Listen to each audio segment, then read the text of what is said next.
President Motlanthe, Mrs. Motlanthe, ladies and gentlemen, thank you ever so much for the privilege of addressing you today.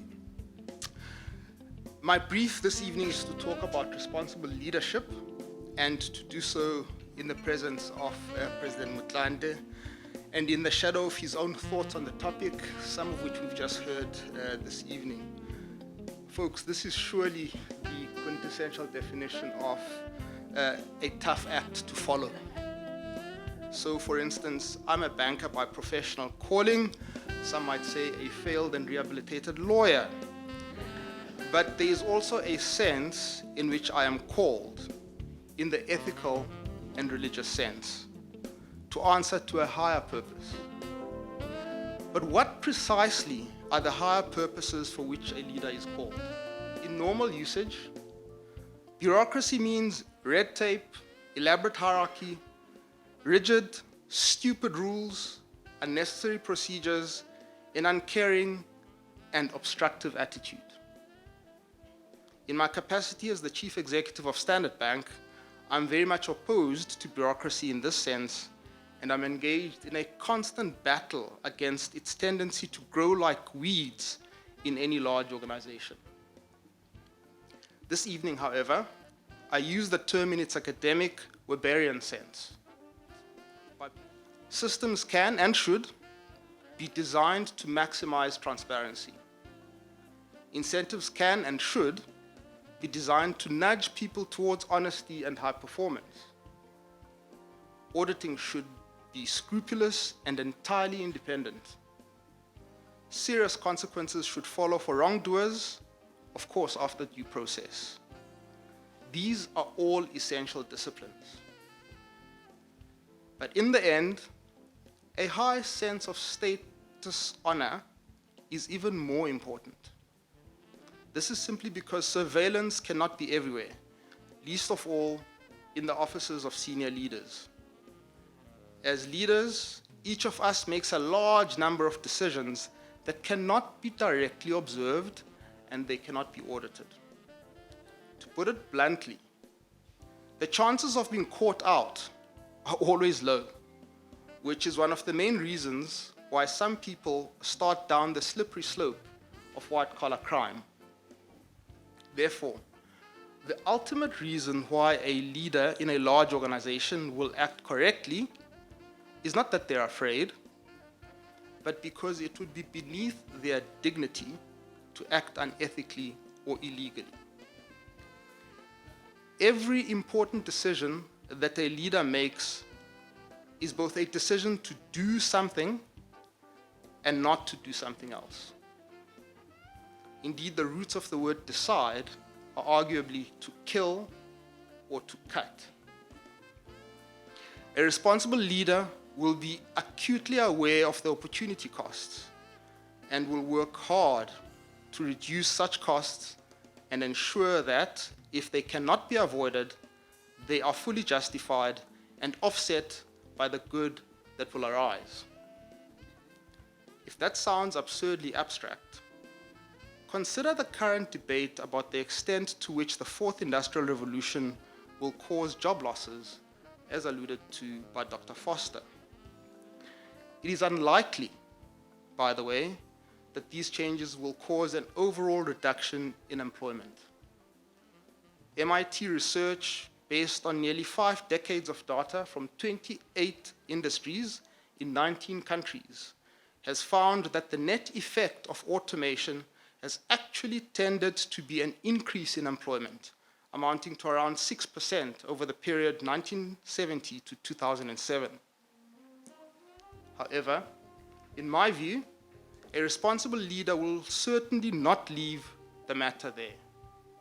Clearly, some people are at risk of losing jobs if their skills are no longer relevant to current technology or to current patterns of demand.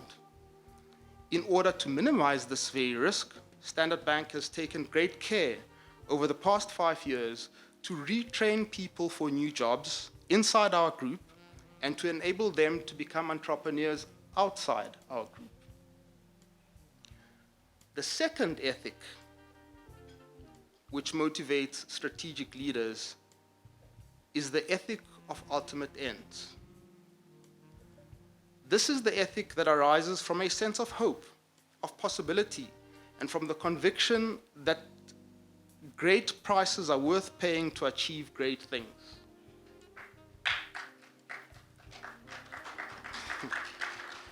Hence, there must always be a voice in one's head, created by one's religion or ethical convictions, saying that it would be an unbearable insult to your sense of self to behave improperly. Equally, one must bear in mind that the exercise of power carries the risk of causing costs and damages as well as benefits. And yet one must be passionate about what one is trying to achieve. And one must be prepared to insist that the benefits outweigh the costs and that it is necessary to proceed. And with this, his original and ultimate question: how shall we live? What is the end worth fighting for? What should a responsible leader do with his or her talents, energy, and authority? In my view, every leader must confront these questions. And as Plato's mentor, or perhaps fictional character Socrates said, the unexamined life is not worth living. That may not be a universal truth, but I am morally certain that the leader who does not carefully examine his or her own deep assumptions and ultimate goals is not well equipped for their job. It follows, by the way, that business school ethics courses are not a nice to have. They should be at the very core of your curriculum. As for my own answers to these questions, I agree with Plato, with Aristotle, with William James, with Wittgenstein, and indeed Peter Drucker. So some pretty good authorities, that meaning and relevance are created in workplaces and in communities. That is, meaning and relevance are never absolute or isolated, but arise in human networks and shared assumptions, values, and ethics. Hence, the good life is created by seeking to live within such a community and according to the best human values of that community. Those best values will include respect for the inviolable dignity and immense potential of every human being. Next, you ought to ask, which community? Everyone is, of course, a complex bundle of identities with links into many communities and cultures. And this richness should be celebrated. I, for my sins, am a banker, and a Catholic-educated Anglican, and a lawyer, and a Zulu, and a Springbok supporter, and a boy from Soweto. However, there are surely two overriding identities that all of us in this room share. Whether by birth or by choice, we are Africans and we are South Africans. We are therefore defined and bound by the core tenet of Ubuntu, umuntu ngumuntu ngabantu. And more substantively, and in more detail, we are defined and bound by the Constitution of the Republic of South Africa. Taken together, these commitments make it clear what kind of community we should be striving for and leading towards. It is a social democracy with African characteristics. If you'll permit a short lawyerly digression, the Constitution is a magnificent document. Be in no doubt, it is not neutral on policy. Our framers firmly intended that we work towards a social, democratic political economy and society, and they were right. There's an obvious next question as I draw to an end. It is all very well me saying that I think responsible leaders should be like this or like that, and what they should be leading us towards. But what is the role of the responsible business leader? What precisely should people like me be doing in order to be responsible business leaders in South Africa? First, we have a duty to articulate a clear purpose, These days, of course, most large corporations have a purpose statement. Standard Banks, for instance, is Africa is our home. We drive our growth, which works very well for us as an African multinational. The second one is that profit making should be done within the rules of the game. Thirdly, we must be sure that we stick within the rules of that game, and they're nicely set out in the Constitution, in the Companies Act, in the Labor Relations Act, in the Employment Equity Act, and in the King IV Code of Corporate Governance.